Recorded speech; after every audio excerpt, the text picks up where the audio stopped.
My father stood at the head of the dining room table with a PowerPoint presentation queued up on his laptop. 23 family members sat in chairs arranged like a corporate board meeting. My mother had printed agendas, actual agendas with bullet points and time allocations. And there I was, standing in the doorway holding the wine I'd brought, watching my own family stage an intervention for a business they knew absolutely nothing about.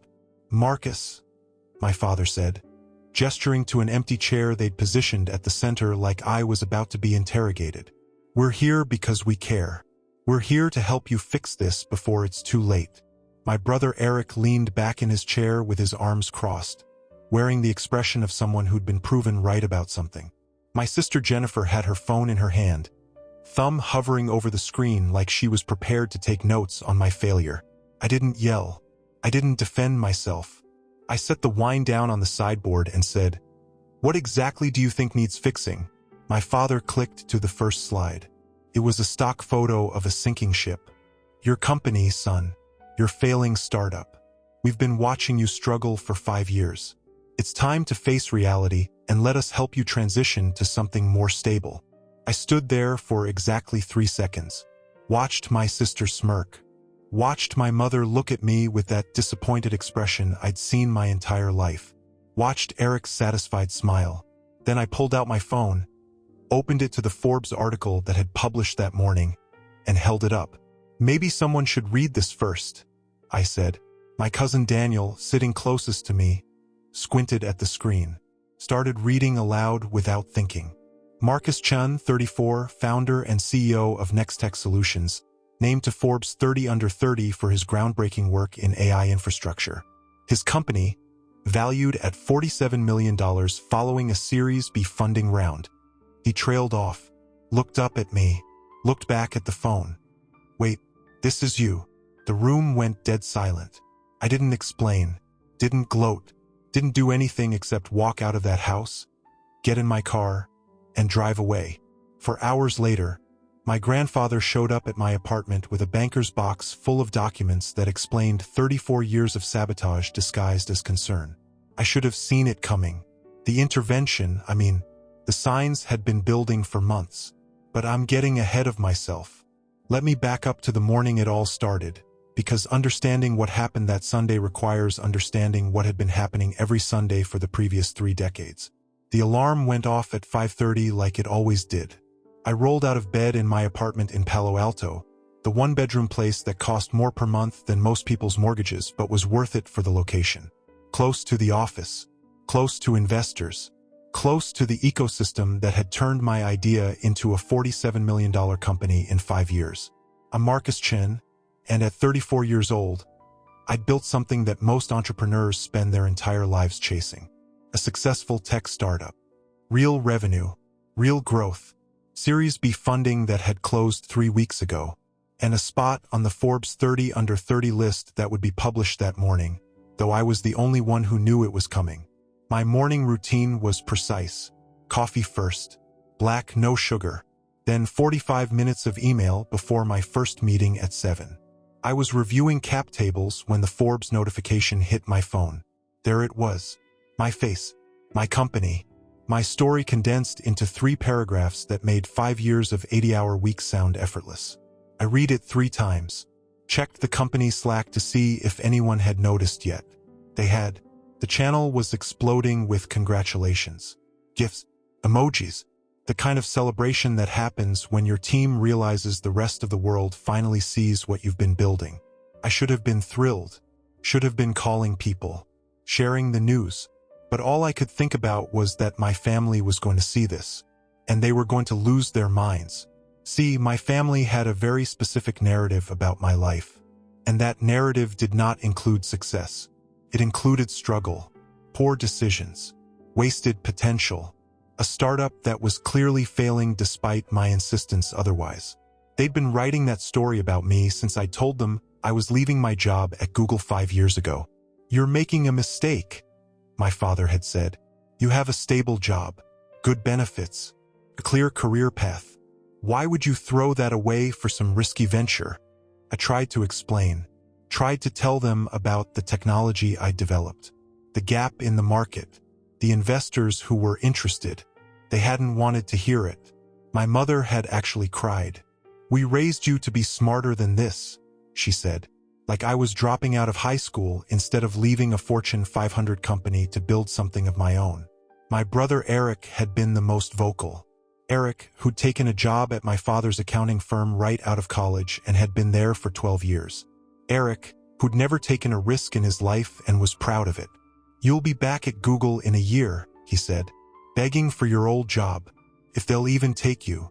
I'd smiled and nodded and taken the leap anyway, because I knew something they didn't. I knew the technology worked. I knew the market need was real. I knew that if I didn't try, I'd spend the rest of my life wondering what if. So I quit, raised seed funding from a VC who believed in the vision, hired a team, and started building. That was 5 years ago. 5 years of my family asking when I was going to get a real job again. 5 years of Sunday dinners where they talk about Eric's promotions and Jennifer's wedding planning and ask me, almost as an afterthought, if my little project was still going. 5 years of condescension wrapped in concern. And I'd let them believe it, let them think I was struggling, because it was easier than explaining what I was actually building, easier than dealing with their skepticism, easier than proving myself to people who'd already decided I'd failed. I grew up in Cupertino, California, heart of Silicon Valley, surrounded by innovation and ambition and people who'd built empires from ideas. My parents were both accountants, practical people, risk-averse people, people who believed in stability over creativity, security over potential. They'd immigrated from Taiwan in the 80s with engineering degrees and dreams of American success. Those dreams had materialized as a comfortable suburban life, 2 kids through college, and a retirement plan that would let them travel in their 60s. They'd achieved everything they'd set out to achieve, and they expected us to do the same. Follow the path, get good grades, go to a good school, get a good job, stay at that job, retire with a pension. Anything outside that path was viewed with suspicion. My childhood was defined by expectations, not the inspiring kind that push you to be better, the limiting kind that keep you in a predetermined box. I was good at math, so I should be an engineer. I was good with computers, so I should work at a tech company, but not start one. That was too risky, too uncertain, too likely to end in failure and embarrassment. My parents had fled uncertainty when they left Taiwan. They weren't about to embrace it in their children. Eric understood that instinctively. He'd always been the easier child, the one who did what was expected without questioning why. He'd majored in accounting like our father, joined the firm right out of college, married his college girlfriend at 25, bought a house in the same neighborhood where we'd grown up. He was the success story, the one they bragged about to their friends. "Eric is so responsible," my mother would say, "so mature for his age. He knows what matters. Family, stability." The implication was clear.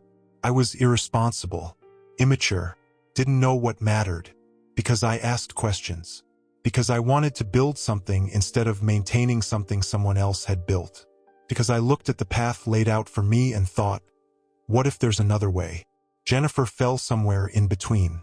She'd rebelled in her own way by majoring in art history instead of something practical. But she'd made up for it by marrying someone practical. A doctor. Someone my parents could brag about at dinner parties. Jennifer's husband is a cardiologist. My mother would announce to anyone who'd listen, like his credentials justified Jennifer's existence, like she'd finally done something worthwhile by marrying well.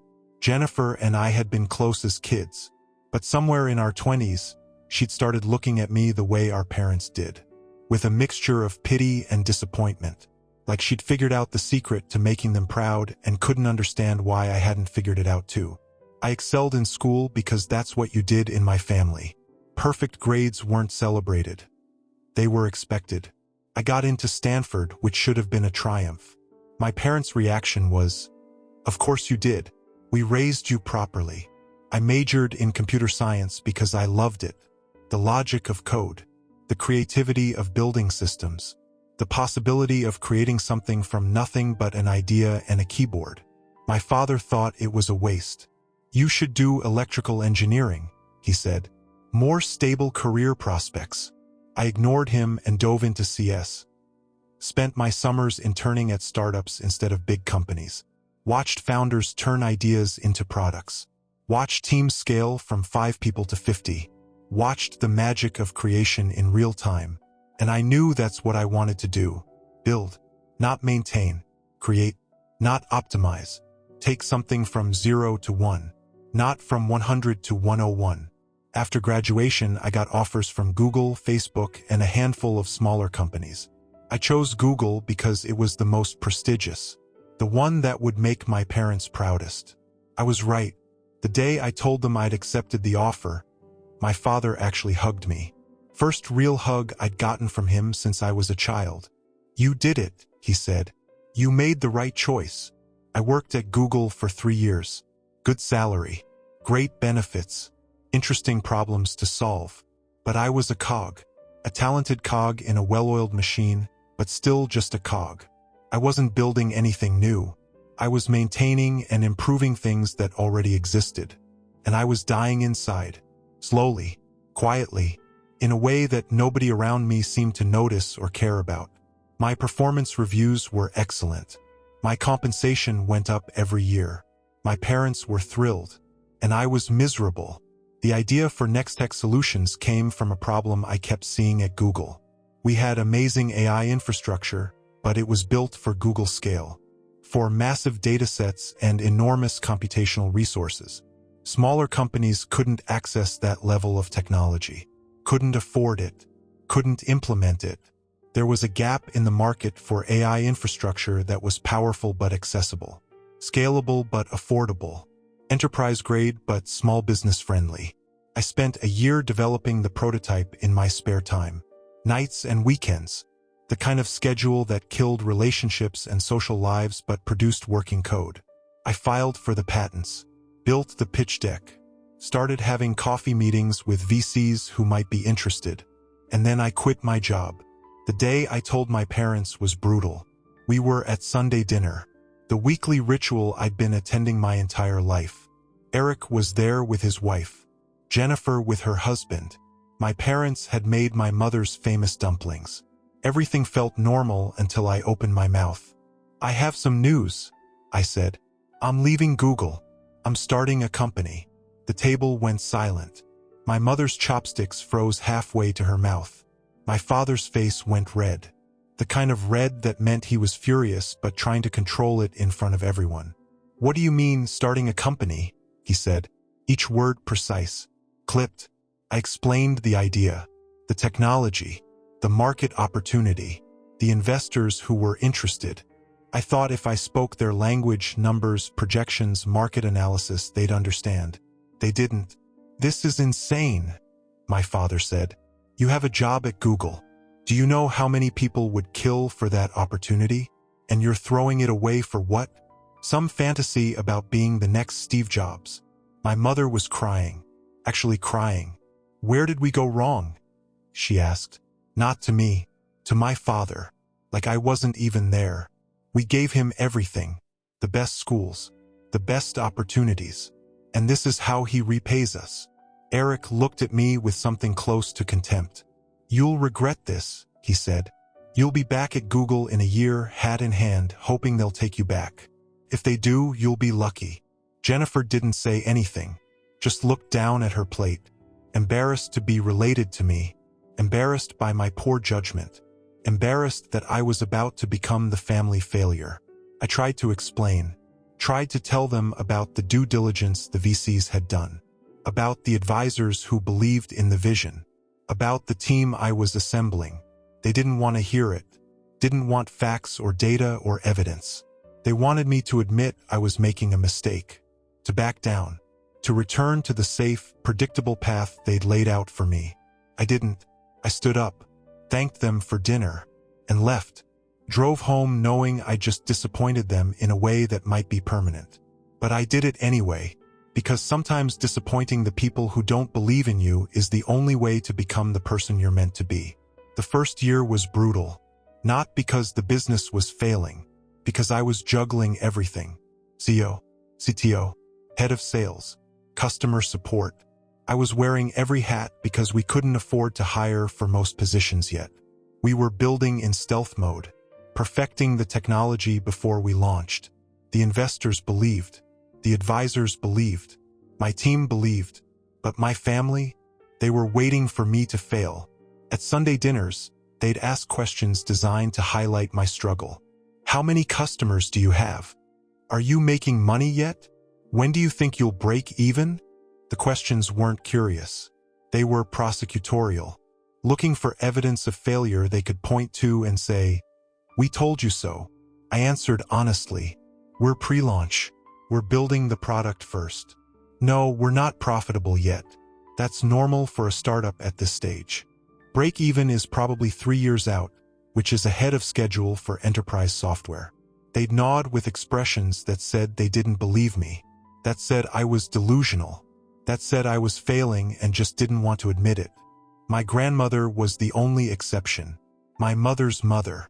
She'd come to the US with my parents, lived with us until I was 10, then moved to a small apartment nearby.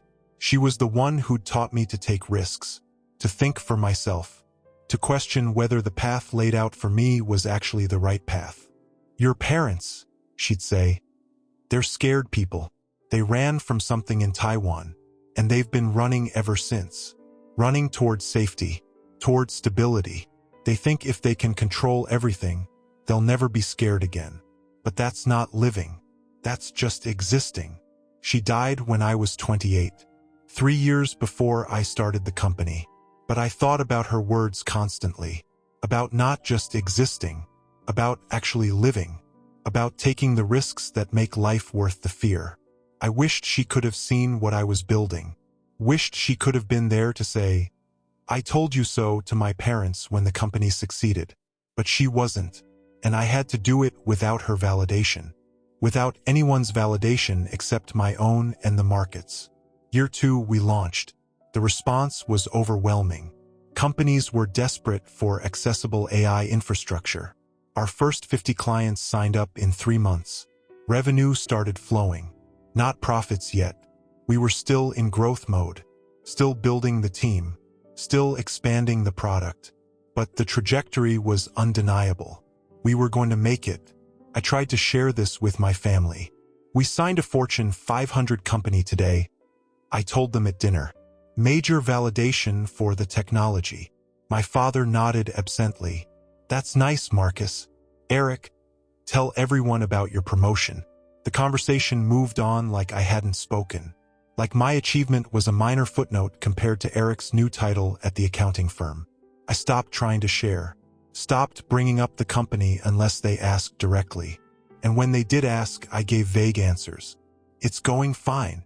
We're growing. Yeah, it's keeping me busy." Vague enough that they could project their assumptions onto my words.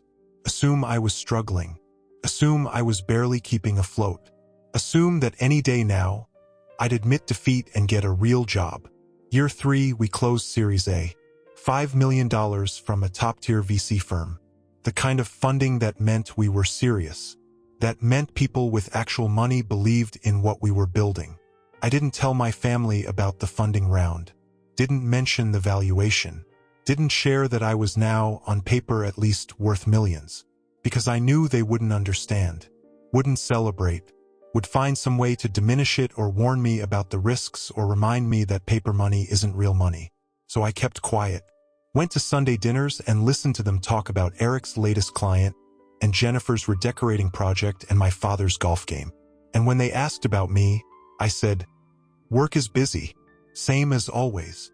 They nodded, satisfied that I was still struggling, still not succeeding in the way they define success, still the family disappointment. My social life suffered. Dating was nearly impossible. Not because I didn't have time, though the 80-hour weeks didn't help, but because I couldn't talk about my life honestly. Couldn't explain what I did without explaining the company. And explaining the company meant admitting I'd built something successful. Something that contradicted my family's narrative. A few women tried to look me up online. Found articles about the company. Asked questions. I'd deflect. Changed the subject. make it seem like the articles were exaggerating, like the company wasn't actually that successful. Because if I admitted the truth, they'd meet my family eventually. And my family would tell them I was failing. And then I'd have to explain the disconnect. Easier to just stay single, stay focused on work, let relationships fall by the wayside because navigating the truth was too complicated. My therapist, yes, I had a therapist, every founder needs a therapist, said I was living a double life. You're successful Marcus at work and struggling Marcus at home. That's not sustainable. Eventually, one of those identities is going to crack. I knew she was right. I just didn't know how to fix it without blowing up my relationship with my family entirely. Year 4, we hit 10 million in revenue. Hired our 100th employee. Expanded to 3 offices. The company was real. Undeniably real. We were getting press. Tech blogs were writing about us. Analysts were including us in market reports. I couldn't hide anymore. Not completely. But I could still minimize. Still downplay. Still let my family believe what they wanted to believe. At Thanksgiving that year, my uncle asked what I did for work. Before I could answer, my father jumped in. Marcus runs a small tech company, still trying to get it off the ground. We're hoping it works out for him. A small tech company, trying to get it off the ground. Like we weren't doing 10 million in revenue. Like we weren't on track to double that next year. Like we weren't being courted by enterprise clients and investors and potential acquirers. I didn't correct him, just smiled and nodded and changed the subject. Because correcting him would mean admitting I'd been lying by omission for 4 years. Would mean confronting their assumptions. Would mean having the conversation I'd been avoiding since the day I quit Google. Year 5 started with the Series B. $50 million. Led by one of the biggest names in venture capital. A valuation of $47 million. Press coverage in TechCrunch, VentureBeat, and the Wall Street Journal. We were officially in the big leagues. And I still hadn't told my family. Kept going to Sunday dinners. Kept deflecting questions. Kept pretending I was just getting by. Until Forbes reached out. We're featuring you in 30 Under 30, they said. Tech category. The article will publish on Sunday. We'll need some time for a phone interview and photo shoot. I did the interview, did the photo shoot, spent an hour talking about the journey, the challenges, the success. And the whole time, all I could think about was that Sunday dinner was going to be very different. Because the Forbes list was public, was news, was something they couldn't ignore or minimize. And I was terrified.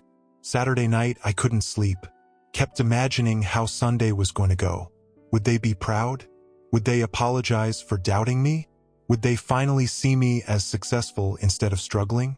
Or would they find some way to diminish it, to make it smaller than it was?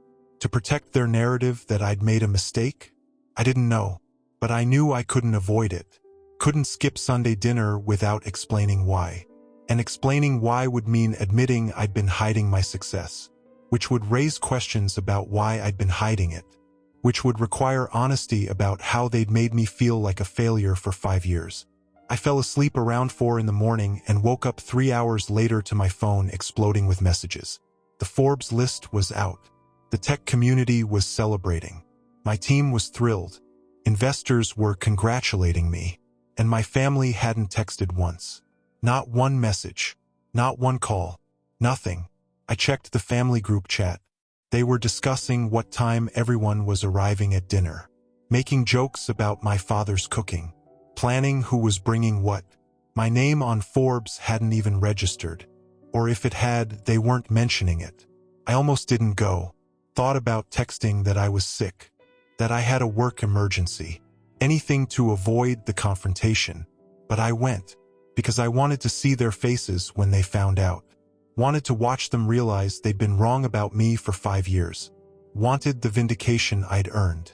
So I showered, dressed in jeans and a button-down, grabbed a bottle of wine, and drove to my parents' house in Cupertino. The house I'd grown up in. The house where I'd been told I was making a mistake. Where I'd been questioned and doubted and dismissed for half a decade. I was about to walk into that house as a Forbes 30 Under 30 honoree. As the CEO of a $47 million company. as someone who'd proven every doubt wrong. And I had no idea how it was going to go. I parked in the driveway, sat in the car for 5 minutes, told myself I could do this, that I deserved this moment, that I'd earned the right to walk in there with my head high. Then I grabbed the wine and walked through the front door. The house smelled like my mother's cooking. Garlic and ginger and soy sauce. The smell of home, even though it hadn't felt like home in years. I could hear voices in the dining room, laughter, the usual Sunday chaos. I walked in expecting to see the normal setup. People scattered around, conversations happening in clusters, kids playing in the corner. Instead, I saw rows of chairs, facing one empty chair in the center. My father at the head of the table with his laptop open. My mother with printed packets in front of her. Eric with his arms crossed. Jennifer with her phone ready. 23 people arranged like a board meeting. And every single one of them looked at me when I walked in. Not with surprise, with expectation. Like they'd been waiting. "Marcus," my father said. "Good. You're here. Have a seat. We need to talk." I looked at the empty chair, at the setup, at the prepared materials. "What is this?" I asked. My mother stood up, walked over, put her hand on my arm with that concerned expression she'd perfected over the years. "We're staging an intervention, sweetheart, for your business. We know you've been struggling. We know you're too proud to ask for help. But we're family, and we're here to help you fix this before it's too late. An intervention for my business, my successful, growing, Series B funded, Forbes-featured business." They'd organized an entire family gathering to fix something that wasn't broken, to save me from a failure that didn't exist. I stood there holding my wine, looking at 23 faces full of concern and pity, and I realized they had no idea. None of them had seen the Forbes article. None of them had Googled my company in years. None of them had any clue what I'd actually built. They were operating on assumptions made 5 years ago, on a narrative they'd written and never updated. And they'd gathered the entire family to perform this intervention like it was some kind of gift. "Have a seat," my father said again, more insistent this time. I looked at the empty chair, at the PowerPoint waiting to be presented, at my brother's smug face and my sister's pitying expression, and I felt something shift inside me. Something that had been bending for 5 years finally snapped. "What exactly do you think needs fixing?" I asked. My voice was calm, too calm, the kind of calm that comes right before a storm. My father clicked to his first slide, a stock photo of a sinking ship. "Your company, son. Your failing startup. We've been watching you struggle for 5 years. The lack of steady income, the stress, the obsession, is not healthy, and it's time to face reality. Startups fail 90% of the time. There's no shame in being part of that statistic, but there is shame in refusing to accept it and move on." He clicked to the next slide. It was a list of stable career options, companies I should apply to. Google would probably take you back if you framed it right, or maybe Apple, Microsoft. Any of the big companies would be lucky to have you. You just need to be willing to admit you tried and it didn't work out. I looked at the list, at the companies they thought I should beg to hire me, while I was the CEO of a company worth more than most of their houses combined. "Is that what you all think?" I asked, looking around the room. "That I'm failing? That my company is about to collapse?" Nods, murmurs of agreement. "We just want what's best for you," my mother said. "We want you to be happy, stable, successful, like Eric, who made a fraction of what I made, who'd never taken a risk in his life, who was successful by their definition because he'd followed the path they'd approved." I could have explained, could have told them about the revenue, the funding, the valuation, the Forbes feature, could have walked them through 5 years of growth and achievement and validation. But I didn't, because they didn't deserve the explanation, didn't deserve to know anything about what I'd built while they'd been waiting for me to fail. So I pulled out my phone instead, opened it to the Forbes article, held it up so my cousin Daniel could see. "Maybe someone should read this first," I said. Daniel squinted at my screen. started reading out loud. Marcus Chun, 34, founder and CEO of Nextech Solutions, named to Forbes 30 Under 30 for his groundbreaking work in AI infrastructure. His company, valued at $47 million following a Series B funding round, has revolutionized how small and medium businesses access enterprise-grade AI technology. He stopped, looked up at me, looked back at the phone. Wait, this is you? This is your company? The room went dead silent. You could hear the clock ticking in the hallway. Someone's phone buzzed and they didn't reach for it. My father's face had gone from red to pale. My mother's hand was over her mouth. Eric's arms had uncrossed. He was leaning forward now, staring at my phone like it was showing him something impossible. 47 million? My sister said, her voice small, confused. Your company is worth $47 million? I didn't answer, just looked at my father, at his PowerPoint about my failing business, at his list of companies I should apply to, at 5 years of doubt and dismissal and disappointment compressed into one moment of recognition. I brought wine, I said, set the bottle on the sideboard. But I don't think I'll be staying for dinner. I walked toward the door. My mother called after me. Marcus, wait. We didn't know. We had no idea. Why didn't you tell us? I turned back, looked at the room full of people who'd gathered to fix me, to save me from myself, to convince me to give up on the thing I'd built while they did nothing but doubt. I tried to tell you, I said. For 5 years I tried. You just didn't want to listen. You wanted me to fail, needed me to fail, because if I succeeded, it would mean you were wrong. About everything, about the risks, about the path, about me, and you couldn't handle being wrong. So you decided I was failing, and you never bothered to check if your story was true. I left, walked out of that house, got in my car, drove home with my hands shaking on the steering wheel, not from fear, from rage, from 5 years of suppressed anger finally breaking through. I'd spent half a decade letting them believe I was failing, protecting their feelings, avoiding confrontation, and they'd used that time to plan an intervention, to gather the family and stage this performance of concern that was really just an opportunity to say, "We told you so." I got home to my apartment, the one-bedroom place that cost more than their mortgage because it was in Palo Alto and they were in Cupertino. Poured myself a drink I didn't finish. Stood at the window looking out at the city lights and the offices where other founders were working late and building companies and taking risks that their families probably didn't understand either. My phone was exploding. Texts from family members who'd been at the intervention. Why didn't you tell us? We had no idea. Congratulations on Forbes. Can we talk? I ignored them all. Didn't want their congratulations. Didn't want their apologies. Didn't want anything from people who'd gathered to convince me to quit the best thing I'd ever done. Around 11, someone knocked on my door. I almost didn't answer. Thought it was probably my mother. Or Eric. Someone coming to explain or apologize or make excuses. I checked the peephole. It was my grandfather. My father's father. The only grandparent I had left. He was holding a banker's box, standing in the hallway looking old and tired and sad. I opened the door. "Grandpa," I said, "what are you doing here?"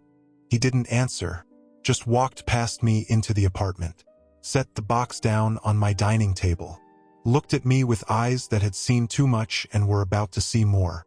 "I came as soon as your grandmother told me what happened," he said. My grandmother had died 10 years ago. He meant my grandmother's spirit or her memory or whatever it was that people meant when they claimed the dead were watching. I didn't correct him, just waited for him to explain. "I should have come sooner," he said. "Should have told you years ago, but I promised your grandmother I'd wait, that I'd let your parents have the chance to do right by you, to support you the way they should. But they didn't, and tonight proved they never will. So I'm telling you now, everything." He opened the box, pulled out papers that looked decades old, documents with official seals, letters in my grandmother's handwriting. "Your grandmother had a brother," he said. "Thomas. He was brilliant, an engineer. He started one of the first semiconductor companies in Taiwan in the 60s. built it from nothing into something worth millions. Then he died. Suddenly. Heart attack at 42. He left everything to your grandmother. She was supposed to inherit his company, his assets, everything. But your grandfather, my father, refused to let her. Said it wasn't appropriate for a woman to run a business. Said he'd manage it for her. Within 2 years, he'd run it into the ground. Lost everything. The company, the money, all of it. Your grandmother never forgave him, or herself for trusting him. He pushed one of the documents toward me. A will. Thomas Chen's will. Leaving everything to his sister. My grandmother. When she came to America with your parents, she made them promise something. She made them swear that if you or Eric ever wanted to start a business, they'd support you. Financially if they could. Emotionally regardless. Because she'd seen what happened when family sabotaged ambition. When they let fear and control destroy potential. She made them swear they wouldn't do to you what had been done to her. I picked up the will. Read through the language about assets and inheritance and the business that my great-uncle had built. The business my great-grandfather had destroyed. They broke their promise, my grandfather said. The moment you told them you were starting a company, they broke it. And I stayed silent because I thought maybe they'd come around. Maybe they'd see what you were building and remember what they'd promised. But they didn't. They doubled down. They convinced themselves you were failing because that was easier than admitting they were wrong. And tonight, they tried to make the whole family complicit in their betrayal. He pulled out more documents. Letters between my grandmother and my parents from before I was born. Your grandmother left you money, he said. Not a lot. $50,000. It was supposed to go to you when you turned 25.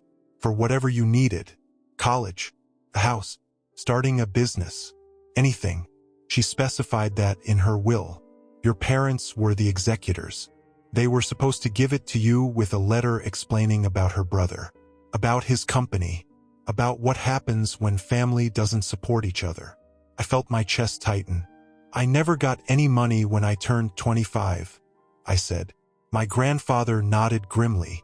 I know, because they didn't give it to you. They used it instead. For Eric's down payment on his house. They justified it by saying you had a good job at Google. Didn't need the money. Eric was starting a family. Had expenses. Needed the help more. They told themselves it's what your grandmother would have wanted. But it wasn't. And I have the letter she wrote to you.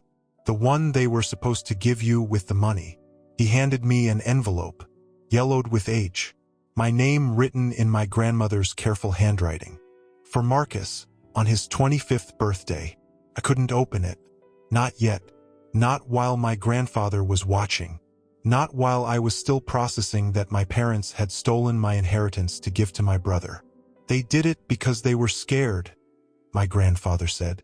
Your father grew up watching his mother grieve what she'd lost. Watching her resent his grandfather for destroying it. He internalized that. He decided that risk was the enemy.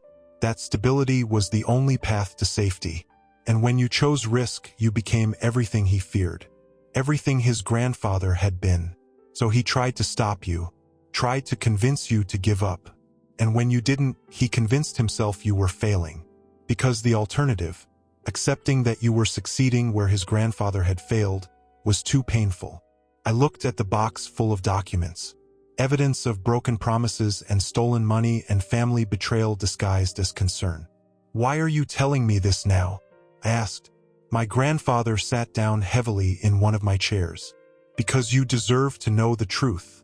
Because your grandmother would want you to know. Because what happened tonight was unconscionable. And because you need to decide what to do next. Whether you want them in your life. Whether you're willing to forgive them. Whether you can build a relationship with people who've spent 5 years hoping you'd fail. I sat there in my expensive apartment with my grandfather and a box full of secrets. The Forbes article was still open on my phone. Proof that I'd succeeded despite their doubt. Despite their sabotage. Despite the inheritance they'd stolen and the support they'd withheld. I'd done it anyway. Built something worth $47 million. Made the Forbes 30 under 30 list. Proved that risk doesn't always end in failure. that sometimes it ends in exactly what you hoped for. But the victory felt hollow, because the people who should have been celebrating with me had spent the evening trying to convince me to quit. And the grandmother who'd tried to protect me had died thinking her family would keep their promise, that they'd learn from her brother's story, that they'd support instead of sabotage. She'd been wrong, and I was holding the evidence in my hands. A letter she'd written 15 years ago that I was just now receiving, because my parents had decided I didn't need my own inheritance. "Read the letter," my grandfather said softly. "Then decide." I opened the envelope, pulled out pages filled with my grandmother's handwriting, started reading. "Dear Marcus, if you're reading this, you're 25 years old, an adult, standing at the beginning of your real life, the life you choose instead of the one chosen for you. I want to tell you a story about my brother, your great-uncle Thomas. You never met him. He died before you were born, but his life shaped your father's life, and therefore shaped yours. Thomas was brilliant, funny, ambitious in a way that made people uncomfortable. He looked at the world and saw possibilities everyone else missed. In the 1960s, when Taiwan was still finding its footing after the war, Thomas saw the future of technology. He started a semiconductor company. People thought he was crazy, too risky, too expensive, too likely to fail. He did it anyway, and it worked. By the time he was 40, he'd built something worth millions, employed hundreds of people, helped modernize Taiwan's economy. He was a success by any measure. Then he died. Heart attack. Sudden. Devastating. He left everything to me. I was his only sibling. He wanted me to continue his work, to take what he'd built and make it bigger. I wanted to. God, I wanted to. But my father, your great-grandfather, said no.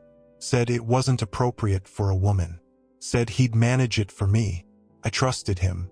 I was young, grieving, didn't know how to fight him, so I let him take control. Within 2 years, the company was gone. Not sold, not transferred, gone. Dissolved because of bad decisions and poor management and pride that wouldn't admit mistakes. Everything Thomas built, everything he'd left me to protect, destroyed, because family made decisions based on fear instead of trust. I stopped reading, looked at my grandfather. He nodded. "Keep going," he said. I went back to the letter. "I'm telling you this because I don't want you to make my mistake. I don't want you to let fear, yours or anyone else's, stop you from taking risks, from building things, from being ambitious in ways that make people uncomfortable. You're going to encounter people who tell you to play it safe, who warn you about failure, who try to convince you that stability is more important than purpose. Some of those people will be family, people who love you but don't understand you, people who want you to be safe more than they want you to be fulfilled. Don't listen to them, Marcus. Don't let their fear become your limitation. If you want to start a business, start it. If you want to take risks, take them. If you want to build something that might fail, build it anyway, because the only real failure is never trying." Thomas knew that. I learned it too late. I'm giving you this money so you have options. So when opportunity comes, you're not limited by finances. Use it for whatever you need. And if you use it to start a business, know that I'm watching from wherever I end up, cheering you on, believing in you completely. Your parents made me a promise. They swore they'd support you if you ever wanted to build something. I hope they keep that promise. I hope they've learned from what happened to Thomas and me. But if they don't, if they let fear override love, remember this. You don't need their permission. You don't need their support. You need your own belief, your own courage, your own willingness to risk failure for the chance at something extraordinary. You have that, Marcus. I've seen it in you since you were a child. The way you question things, the way you imagine different possibilities, the way you're never satisfied with the easy path. That's not a flaw. That's a gift. Don't let anyone convince you otherwise. I love you. I believe in you. And I'm so proud of the man you're going to become. Happy 25th birthday, sweetheart. Make it count. With all my love, Grandma Chin. I sat there holding the letter, reading it again and again, feeling like my grandmother was sitting next to me, telling me everything I'd needed to hear for 5 years. That I wasn't crazy, that taking risks wasn't foolish, that building something despite the odds wasn't irresponsible, that I was right, and they were wrong, and I didn't need their validation to know it. But I'd wanted it anyway, had spent 5 years hoping they'd see what I was building and be proud, hoping they'd realize they'd been wrong and apologize, hoping for something that was never going to come, because they couldn't admit they were wrong, couldn't admit they'd broken their promise to my grandmother, couldn't admit they'd sabotaged me the way their grandfather had sabotaged her. Admitting that would mean facing what they'd done, what they'd taken, what they'd destroyed by choosing fear over faith. So they doubled down instead, convinced themselves I was failing, staged an intervention to save me from a failure that didn't exist. Anything to protect the narrative that they'd been right all along. "What are you going to do?" my grandfather asked. I folded the letter carefully, put it back in the envelope, looked at the box of documents. Evidence of betrayal, proof of broken promises. "I'm going to talk to a lawyer," I said. "Find out what my options are for the stolen inheritance. Get back what's mine, or at least make sure they face consequences for taking it." My grandfather nodded. "Your grandmother would support that," he said. "She believed in accountability, believed that family who betrayed trust should face the same consequences as anyone else." I looked at him, this old man who'd driven across town at 11 at night to deliver documents his wife had preserved for decades. "Did you know," I asked, "that they didn't give me the money? That they broke their promise?" He looked down, ashamed. "I suspected," he said, "but I didn't know for certain until a few years ago. I found the documents while sorting through your grandmother's things. Realized the timing didn't match. That if they'd given you the money, there would have been records, receipts, something. There was nothing. So I confronted your father. He admitted it, said it was a family decision, that Eric needed it more, that you were doing fine without it. I told him he was wrong, that he'd betrayed his mother's trust, that he needed to make it right. He refused, said what was done, that bringing it up now would only cause problems. So I waited, kept the documents, figured eventually the right moment would come to tell you the truth. Tonight was that moment. I walked my grandfather to the door, hugged him, thanked him for coming, for keeping the documents, for telling me the truth. Your grandmother loved you very much, he said, more than you'll ever know.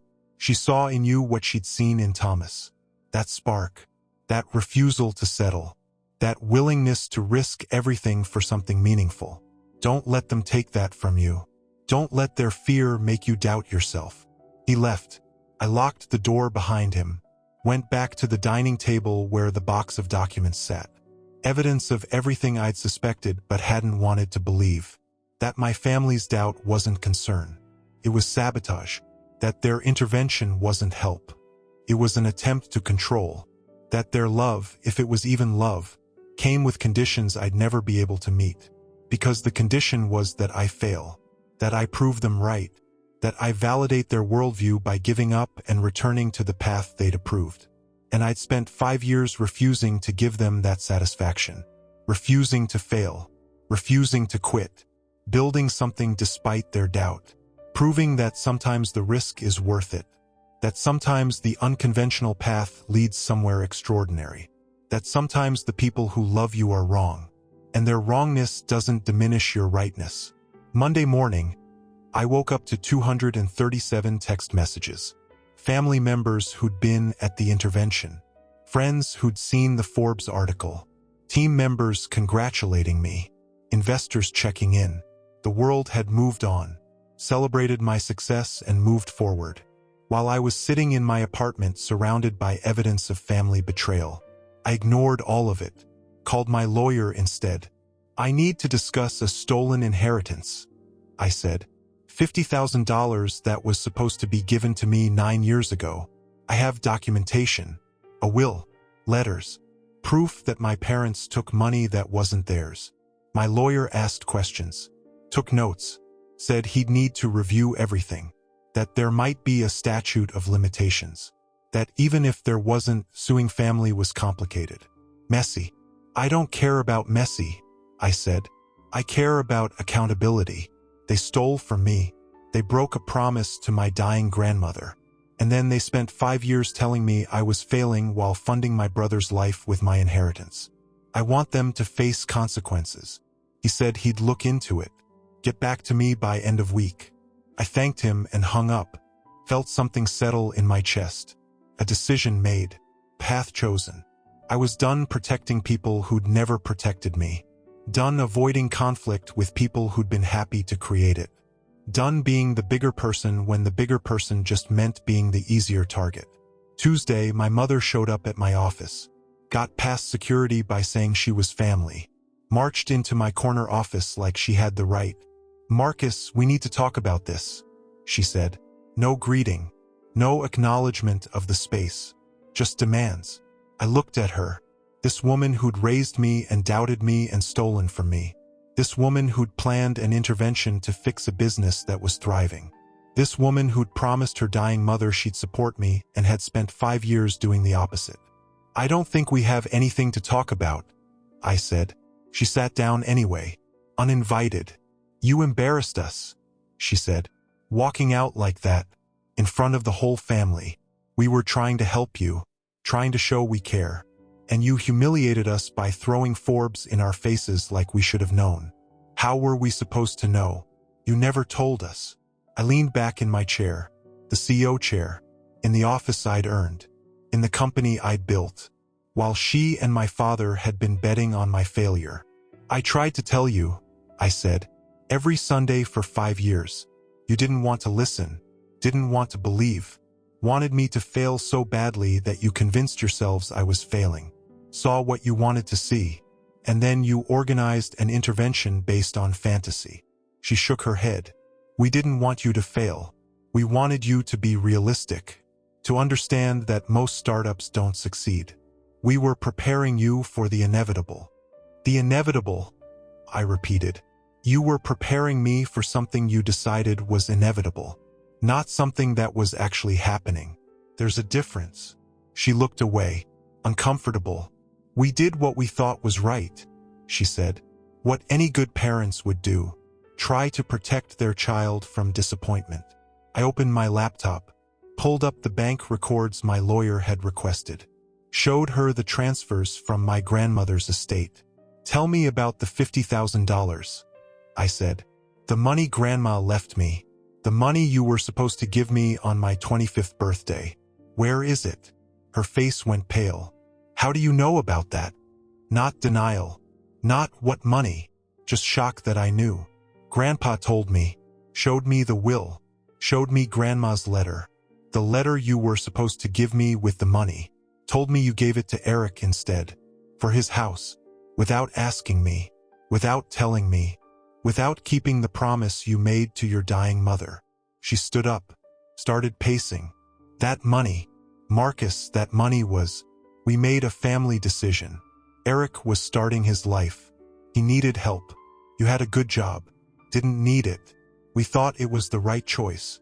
I closed my laptop. "You thought it was the right choice to steal my inheritance and give it to my brother. Then spend the next 9 years watching me struggle to start a company. Knowing I could have used that money for initial funding.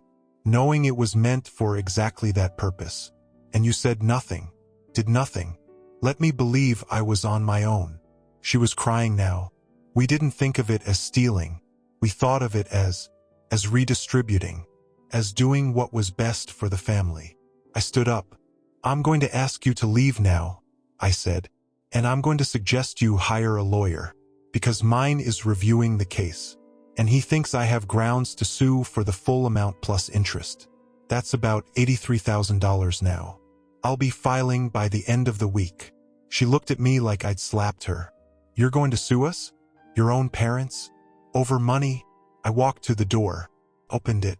"You stole from me, broke a promise to your dying mother, spent 5 years hoping I'd fail, staged an intervention to convince me to quit the best thing I've ever done. Yeah, I'm going to sue you, because accountability matters. And you've avoided it long enough." She left, crying. Probably went straight to my father. Probably told him I was being unreasonable, dramatic, that I was throwing away family over money. But it wasn't about the money. It was about the principle, the broken promise, the years of sabotage, the intervention that revealed how little they understood or respected me. The money was just proof, evidence of betrayal, a dollar amount attached to years of disappointment. Wednesday, my father called. I didn't answer. He left a voicemail. "Marcus, this is ridiculous. You can't sue your own family. We made a mistake. We're sorry, but you're going to destroy relationships over $50,000? Money you didn't even know existed until a few days ago? Think about what you're doing. Think about your mother. This is killing her." I didn't call back. Thursday, Eric showed up. Got past security the same way my mother had. "Family privilege. You need to stop this," he said. "You're tearing the family apart." "Over what? Because we had an intervention? Because we were worried about you? Grow up, Marcus. Not everything is about you." I looked at my brother, at the man who'd lived in the house I'd inadvertently paid for, who'd judged me for taking risks while he'd taken handouts, who'd spent 5 years convinced I was failing and probably feeling superior because of it. "Did you know about the inheritance?" I asked. He hesitated. "Too long. Did you know that the down payment for your house came from money Grandma left me? That Mom and Dad stole my inheritance to give to you." He shifted uncomfortably. "They didn't steal it. They reallocated it. Family resources for family needs. I needed help. You didn't. End of story." I laughed. Couldn't help it. I was 25 years old, making $60,000 a year at Google, living in one of the most expensive cities in the country. And I didn't need help? "But you, with your accounting job at Dad's firm, with your wife who also worked, you needed my inheritance." He crossed his arms. Defensive. "I was starting a family, buying a house. That's expensive. You were single. No responsibilities. The money did more good with me." I shook my head. "The money was mine, not yours. Not Mom and Dad's to redistribute. Mine. Left to me by our grandmother with specific instructions. And you took it. All of you took it. Then spent years watching me struggle and never once thought, maybe we should tell him about the money. Maybe we should give him what's his. You just kept it. Kept quiet. Kept judging me for taking risks while you benefited from theft." Eric stood up. "I'm not going to stand here and be accused of theft. We're family. Family shares resources. Family helps each other. That's what we did. If you can't understand that, that's your problem. Not ours." He left. I sat there thinking about his definition of family. Family shares resources. Except they hadn't shared. They'd taken. Without asking. Without telling. Without any intention of ever making it right. That's not sharing. That's stealing. And calling it family doesn't make it less wrong. Friday, the lawyer called back. "You have a case," he said. "Clear breach of fiduciary duty. They were executors of your grandmother's estate. Had a legal obligation to distribute funds according to her wishes. They violated that. Used money designated for you for someone else. That's actionable. We can file on Monday if you want to proceed." I thought about it. About what suing would mean. The fights. The public records. The family members who'd have to choose sides. The permanent fracture in relationships that were already broken. Then I thought about my grandmother's letter. About her brother's company destroyed by family fear. About her regret for not fighting back. About her hope that I'd be braver than she was. "File it," I said. The lawsuit hit like a bomb. Family group chats exploded. People took sides. Some supported me, said my parents had crossed a line. Others said I was being vindictive, that family doesn't sue family, that I was destroying our relationships over money. I muted all the chats, blocked numbers, focused on work, on building the company, on being present for the team that actually supported me, the people who'd believed in me from the beginning, who'd taken risks with me, who'd never doubted that what we were building was real. My therapist said I was grieving. "You're mourning the family you thought you had," she explained. The family who'd celebrate your success, who'd admit when they were wrong, who'd prioritize your well-being over their ego. That family doesn't exist. Never did. And accepting that is a form of grief. She was right. I was grieving, but I was also building, creating something new. A chosen family of colleagues and friends and people who actually saw me, who celebrated my wins without needing to diminish them, who didn't require me to fail to feel better about themselves. That was worth more than blood, worth more than the broken relationships I was leaving behind. The lawsuit took 8 months to settle. Out of court, thankfully, my parents agreed to pay back the $50,000 plus interest, $83,000 total. They had to take a loan to afford it. The house Eric lived in, the one bought with my inheritance, had to be partially refinanced. The irony wasn't lost on anyone.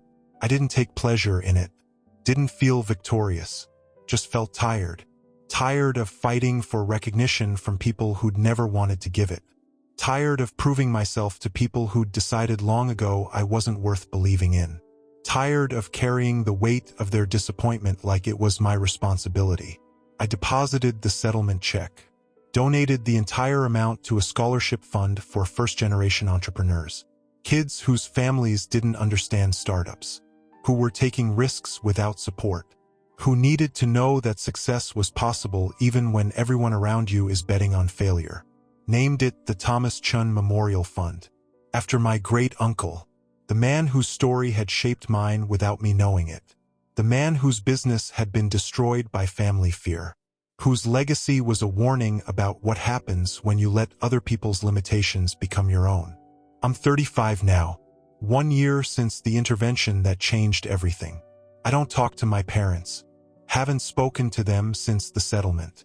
They're alive, living their lives, probably telling their friends some version of events where I'm the villain, the ungrateful son who sued his own family.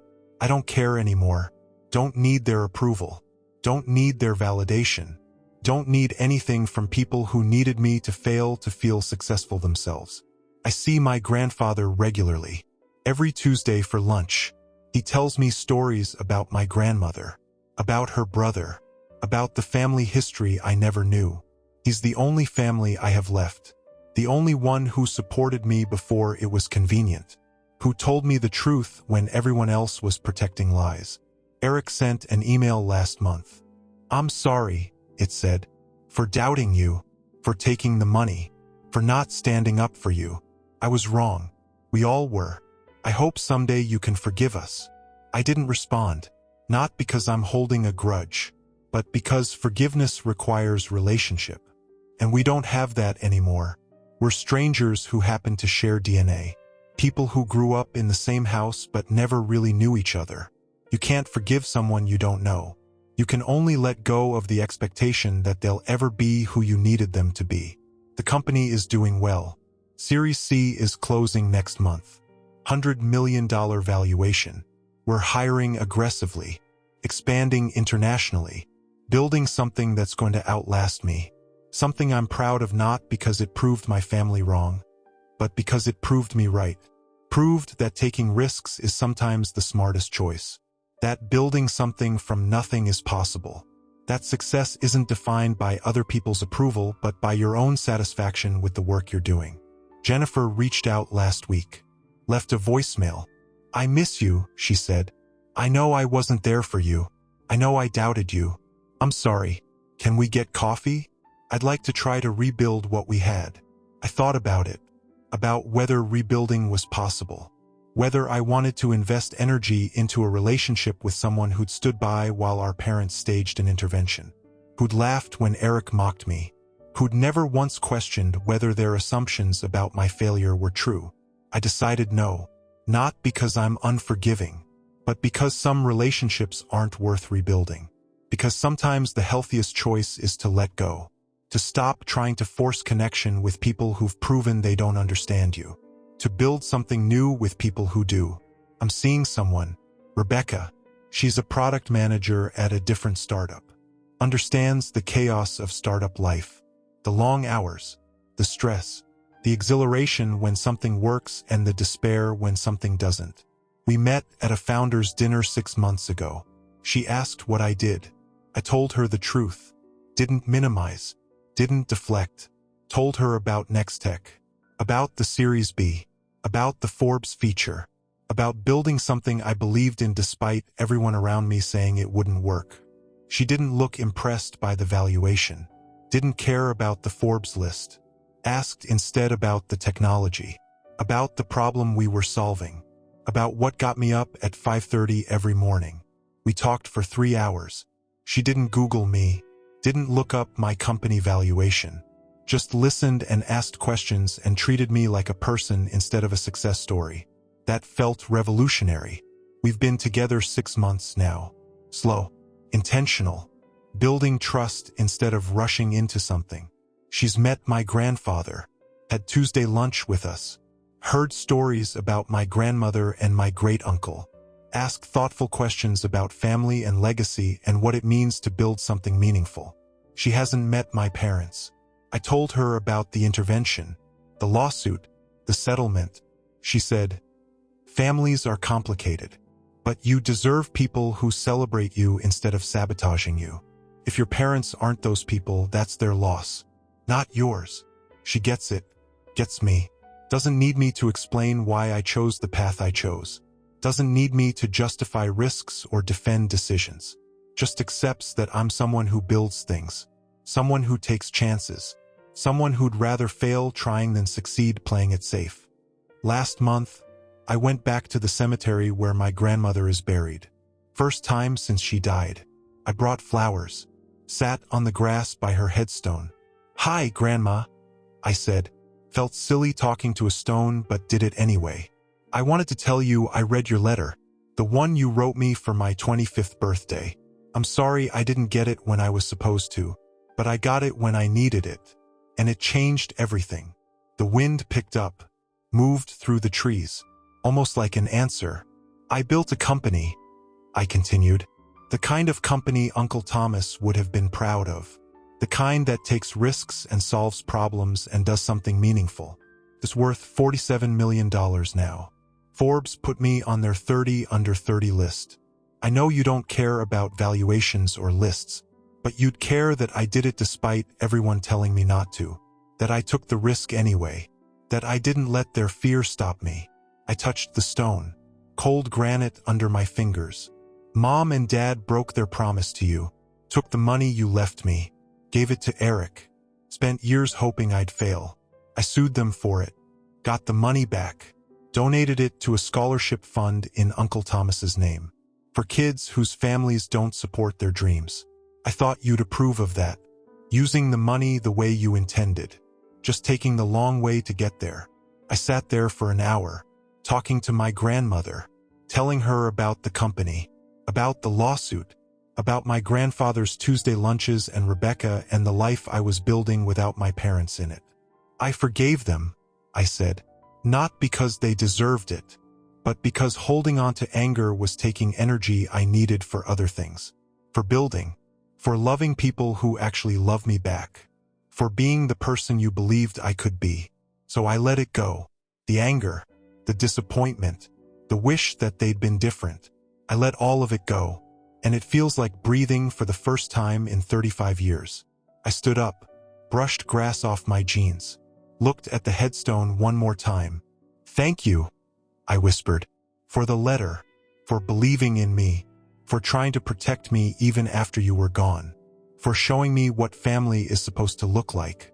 I'm sorry you didn't get to see what I built, but I built it partly for you, partly for Uncle Thomas. Partly to prove that sometimes the risk is worth it. That sometimes the people who doubt you are wrong. That sometimes success looks different than what your parents planned. And that's okay. That's better than okay. That's exactly right." I left the cemetery feeling lighter, not because I'd solved anything, but because I'd finally accepted what I couldn't solve. Some relationships can't be fixed. Some families can't be reconciled. Some disappointments are permanent. And learning to live with that, to build a life despite that, is its own form of success. Maybe the most important form. The Forbes feature led to other opportunities. Speaking engagements, podcast interviews, invitations to advise other startups. I said yes to some, no to others. Chose based on whether the opportunity aligned with what I was trying to build.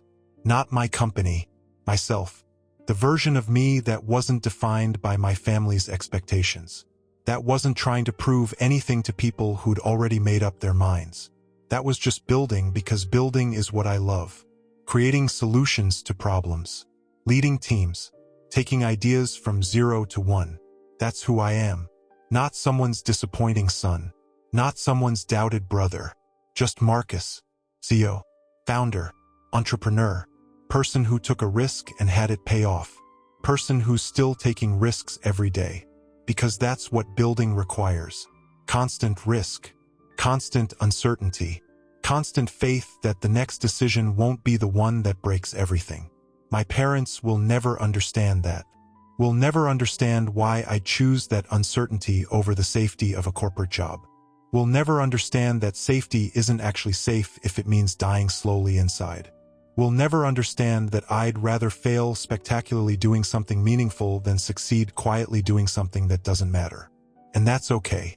I don't need them to understand. I just needed them to get out of the way, to stop sabotaging, to stop convincing me their fear was wisdom. They did that by pushing so hard I finally pushed back, by staging an intervention that forced me to choose. Them or me, their narrative or my reality. I chose me. Chose reality. Chose the life I'd built over the story they'd written. And I've never looked back. Thank you for walking this journey with me. Before you go, I've left 2 more stories here on your screen. Both from men who discovered that family isn't always who you're born to.